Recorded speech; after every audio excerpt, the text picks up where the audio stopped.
Hey everybody, someone asked me the other day, how have the dumbbells held up, the smaller ones?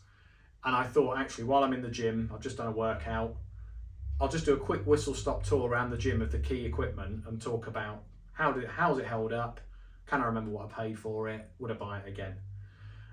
Bit of context, this gym's been put together a year, but it was previously at my other house for 3 years, so I've had most of this kit 4 years. Total cost of the gym was about £4,000. Haven't really spent much extra on it, apart from I added a big set of dumbbells, but they were an upgrade from a previous set, and I bought another bar, which I'll show you. If you want to see what the gym looked like in its first iteration, then there's a channel video, there's a tour of that first gym, and then this is gym 2.0, and there is a tour of this gym as well. So I'm not going to go into great detail on the gym, I'm just going to talk about the kit, how it's lasting and so on. So let's talk about the dumbbells. So these, I call them smaller, but they're 32.5 kilos each, so they're heavy. I bought a set 4 years ago. They were on offer with a bench, I think. So I bought the dumbbells, sold the bench. My friend did the same, and another friend did the same. When we moved here, I upgraded my set to these 40 kilos from Brain Gain. And my friend, he brought his set over a while ago. So we've been training with 2 sets of 32s for ages, primarily because we're on different weights and it saves us putting them in, taking them out again. So we've always had 2 sets really. These have seen 4 years of service. They've held up really well, really well. I think they were £350 with the bench, and we sold the bench for about 60 quid, 50 quid. So they were £290. So what's that, £145 each? Yeah, something like that. I've done a leg workout, my brain's not working. So call them £290. And then I sold my set a year ago for 200 quid, I think. And I bought these, I think, for £299. So it's cost me 100 quid to upgrade. And now we've got a set of 40s and a set of 32.5s. The key thing about these though, let me show you. The mechanism here is really positive. You can hear it. You can hear it click, you just press the button, you spin it round, you lift it up. Occasionally a plate gets stuck, but generally they're pretty reliable. This mechanism, it doesn't matter who makes it, so I say Brain Gain, but it doesn't matter, it's the mechanism I think. You have to lean down on it, you have to twist both ends to match the same number. But what we find is, these are metal, these are obviously metal but covered in plastic, but when you start to pull these out, usually, see this end, they get stuck.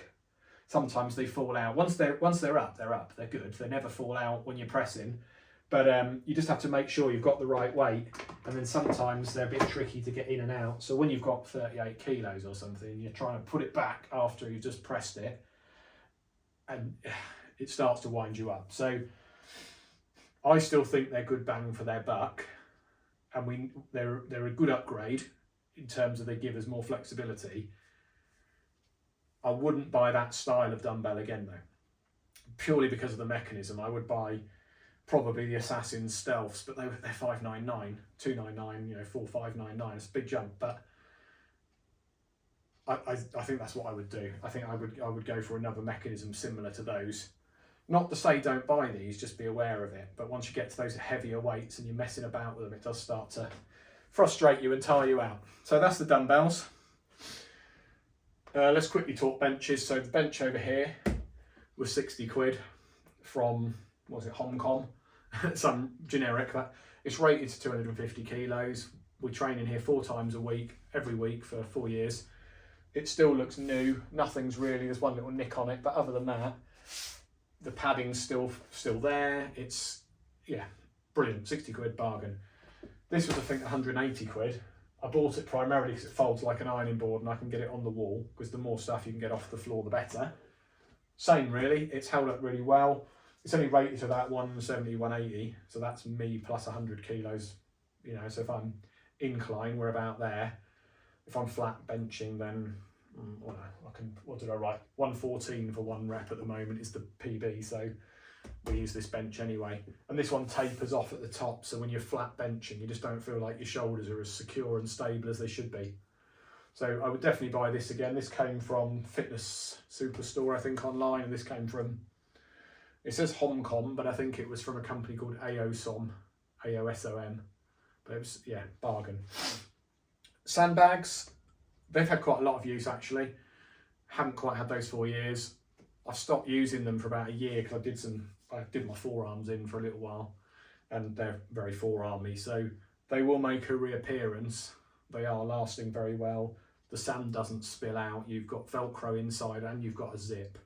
So they're well put together, 50 and a 75. Definitely I would buy those again. And then I guess the last thing in this shot, and then we'll move on to the rack and some other bits over there, the floor. So this is, I think 30 mil rubber, 1 square meters. I think it worked out about 500 quid for the whole floor. But I just picked it up and brought it with me. When I bought it, luckily I had 3 spare tiles, and that was handy because this gym's 0.5 metre bigger. It's narrower, but it's longer. And so those 3 tiles had to be chopped up to finish the gym. But I haven't had to do any horrible like chopping and fitting. It all went in nicely, but I needed almost all of it. I think I've got like these 2 bits left over, which we use for deadlifting, which we'll talk about. So that's sort of everything in this shot. Let's come and spin you around. Here we go. No fancy editing here today, I told you, just done a workout. So the centerpiece of the gym is the rack, Muscle Squad P2 freestanding folding rack. It's a mouthful, worth every penny. I think I paid $750, then it went up to $900, and I think it's more than that now. Primarily bought it because it folds up, so it folds all the way up to here. I get all that space back for cardio and jumping around and pressing and things. There's a video about it on the channel, you can Google it. I can't really use the pull-up anymore because the ceiling in this gym is lower than the other one, hence I chopped a hole in it as well. I did that in an awful hurry because I needed the gym to be functional as quick as possible, so I'll maybe fix that at some point.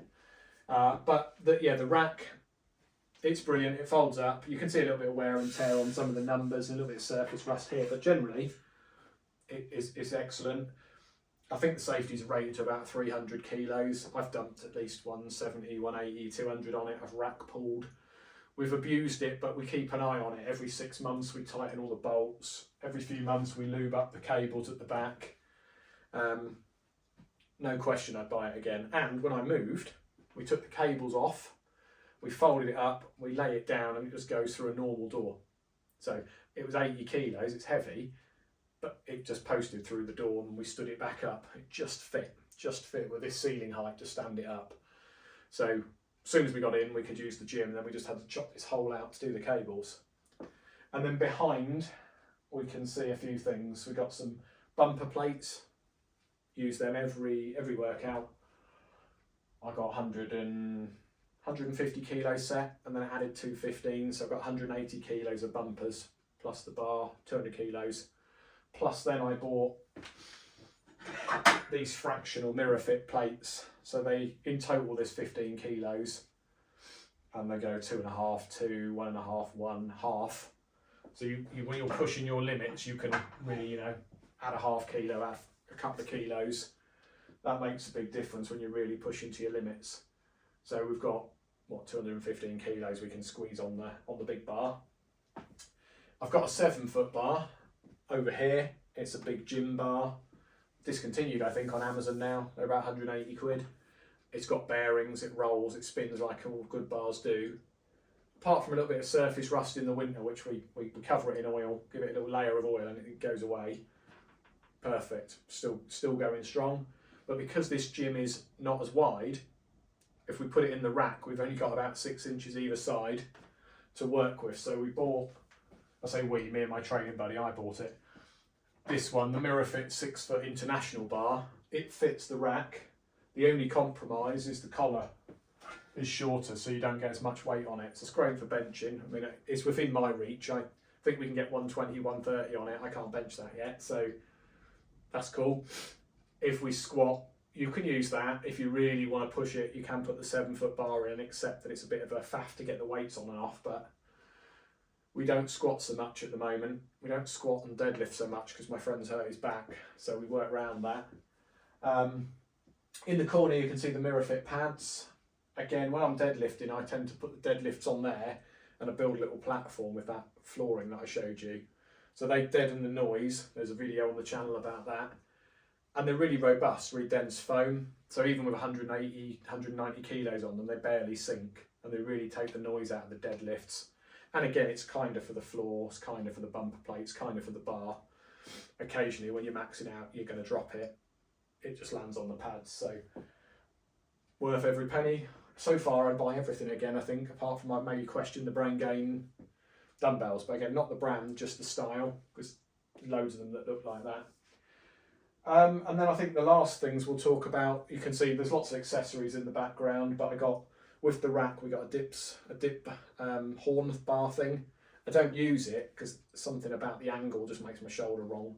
So I do dips other ways. Nothing wrong with it, just doesn't really work for me. We got a landmine with it and a handle for it. We use that quite a lot. Then we forget we've got it, and then we get coached to reprogram it and we use it again. Various rowing handles and, you know, ropes, yeah, we use them all the time. This long bar here. And then the jammer handles. I use them a lot to start with, but I think they're a bit of a gimmick. Not just because, not the muscle squad jammers, just the jammers in general. They're designed to replicate a machine, but I don't know. I'm a bit of an old-fashioned, you can pick up a dumbbell or a barbell and just use it, then just do that. So we haven't used them for a while. I probably wouldn't buy them again, knowing what I know now. Any jammer arms, I'd probably just stick with the stuff I've got. So I think that's fairly whistle-stop tour. If there's anything you want to know about in more detail, let me know. Go and watch some of the other videos around some of the equipment and the tours. And yeah, just engage really, just drop me a comment.